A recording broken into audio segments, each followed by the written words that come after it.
দেখতেই পাচ্ছেন যেভাবে একদিকে কলকাতায় দীর্ঘদিন ধরে যে মেট্রো আটকে রাখা হয়েছিল, সেই মেট্রোর কাজ এই 3 মাসের মধ্যে, মানে যা বছরের পর বছর ধরে আটকে রাখা ছিল, 10 বছর ধরে যে কাজ আটকে রাখা ছিল সেটা 3 মাসের মধ্যে আজকে সেই স্প্যানার পর্যন্ত হয়ে গেছে। এটা একটা ছোটো উদাহরণ বললাম। আর বাকি সব কিছু প্রত্যেক যেভাবে করে ডাবল ইঞ্জিন স্পিডে কাজ চলছে, সম্মানীয় মুখ্যমন্ত্রী শ্রী শুভেন্দু অধিকারী মহাশয়ের নেতৃত্বে সকলে মিলে ডাবল ইঞ্জিন আমি বলবো নয়, এটা ট্রিপল ইঞ্জিন স্পিডে চলছে। এবং তার প্রভাবগুলো যেমন বিভিন্ন কাজে শুরু হয়েছে, বৃহৎ কর্মযজ্ঞ শুরু হয়েছে পুরো পশ্চিমবঙ্গ জুড়ে, শুধু কলকাতা নয়, উত্তরবঙ্গ বলুন, দক্ষিণবঙ্গ বলুন, আমাদের রাঢ়বঙ্গ বলুন, পশ্চিমবঙ্গের বিস্তীর্ণ অঞ্চল, সুন্দরবন, যা দীর্ঘদিন ধরে যেখানে পিছিয়ে রাখা হয়েছিল, যেখানকার মানুষ বঞ্চিত থেকেছিল, সেই সকল জায়গায় আজকে আয়ুষ্মান ভারত, আপনারা জানেন যে গতকাল আয়ুষ্মান ভারত কার্ড সেই লঞ্চ হয়ে গেল। দীর্ঘদিন ধরে 8 বছর ধরে আটকে রাখা ছিল। খেলাধুলার ক্ষেত্রে খেলো ইন্ডিয়া আটকে রাখা ছিল, এখন খেলো ইন্ডিয়ার কাজ শুরু হচ্ছে এবং আগামী 19 তারিখ থেকে সেটাও আমাদের বাস্তবে দেখতে শুরু হয়ে যাবে। আমাদের লঞ্চ আছে আগামী 29 তারিখ। এবং দীর্ঘদিন ধরে আমাদের যে ক্রীড়া জগৎ, তা দীর্ঘদিন ধরে অবহেলিত ছিল। পুরো খেলার ময়দান যেভাবে রাজনীতিতে ভরে গেছিলো, সেই পরিস্থিতিতে খেলোয়াড়রা পিছিয়ে গেছে এবং খেলোয়াড়রা পরিযায়ী হয়ে গেছে, যুব সমাজ অন্য রাজ্যে চলে গেছে। আর আজকে দেখুন, আজকে আমরা যখন কথা বলছি, পুরুলিয়াতে নতুন স্টিল প্ল্যান্ট তৈরি হচ্ছে।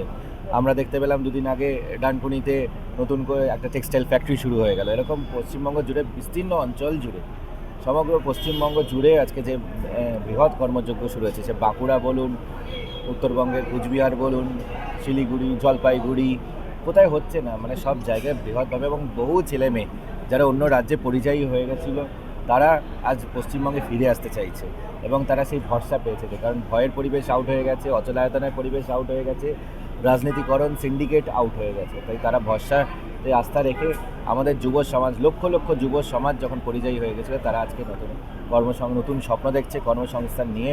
এবং অনেকে এখানে নিজেরা আন্ত্রাপ্রেনিয়র হয়ে নতুন ইন্ডাস্ট্রি করার জন্য, যেভাবে স্টার্ট আপ ইন্ডিয়ার মাধ্যম দিয়ে আমাদের রাজ্যেও এখন বিশাল আকারে স্টার্ট আপে শুরু হচ্ছে, দেখতে পাবেন সেই তার ফলগুলো। কারণ স্টার্ট আপ যখন হচ্ছে, মানে আমাদের একজন ছেলে যখন স্টার্ট আপ শুরু করে, সে একাই 100 নয়, একাই 1000 জনের অন্তত চাকরি করে দিচ্ছে। তো সেই পরিস্থিতি হচ্ছে, কারণ সরকার বিভিন্নভাবে কোনো ধরনের রেট টেপিসিং রাখছে না, কোনো ধরনের সিন্ডিকেটের বারবারন্ত নেই।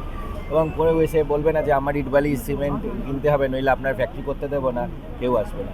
এবং বুঝতেই পেরেছেন, এবং আমাদের বনের ওপর কেউ যদি মানে ভুল করেও তাকায়, তাহলে বারুইপুরের কাণ্ড আপনারা দেখে নিয়েছেন, বারুইপুরে কী হয়েছিল। সুতরাং তারপরে আর কারুর দুঃসাহস হবে না পশ্চিমবঙ্গে আমাদের বনের দিকে তাকানো। রাত 8টার পরে আপনারা নির্ভয়ে রাস্তায় বেরোবেন, আমাদের বোনেরা, আমাদের মেয়েরা, তারা রাস্তায় বেরোবেন, কাজ করবেন।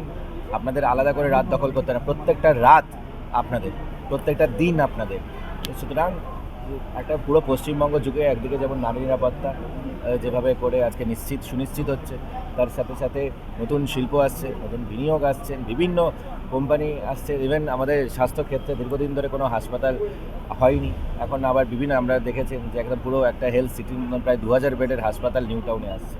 তো সেটা শুধুমাত্র বেসরকারি বিনিয়োগ, অর্থাৎ বেসরকারি বিনিয়োগও আসছে। এবং সরকারি যেভাবে করে সরকারি বিনিয়োগ হচ্ছে, সরকারি নিয়োগ প্রক্রিয়া চালু হচ্ছে, এবং তার প্রক্রিয়া অলরেডি শুরু হয়ে গেছে। পুজোর আগেও বুঝতে পারবেন তার বিভিন্ন জায়গায় যেগুলো প্রসেসগুলো চালু হয়ে গেছে, তার অ্যাপয়েন্টমেন্ট লেটারগুলো আসতে শুরু করে দেবে। তো সব দিক থেকে একটা যে পজিটিভিটি পশ্চিমবঙ্গে আজকে আমরা দেখতে পাচ্ছি। ভারতবর্ষের জগৎ সভা, মানে আমরা বলি ভারতবর্ষ জগৎ সভায় শ্রেষ্ঠ আসন রইবে, কিন্তু সেখানে আমাদের পশ্চিমবঙ্গ, আমি বলবো যে ভারতবর্ষের সবাই শ্রেষ্ঠ আসন রইবে।